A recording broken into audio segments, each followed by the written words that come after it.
Salutare tuturor și bine v-am regăsit la primul meu videoclip. Sunt foarte emoționat și de-aia vorbesc așa mai întâi. Uitați, și stai să vă arăt două lucruri, că acum a venit vara, uitați. Să arăt două lucruri. 1. Motorul, uitați.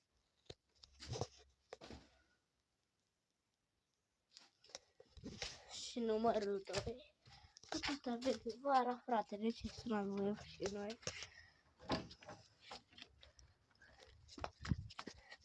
Uitați-vă, mai arăt celălalt lucru. Uitați, că tot veni vara, vedeți? Ne-am luat pe scenă, frate. Că dacă toți am scenă să avem. Hai că nu mai ating.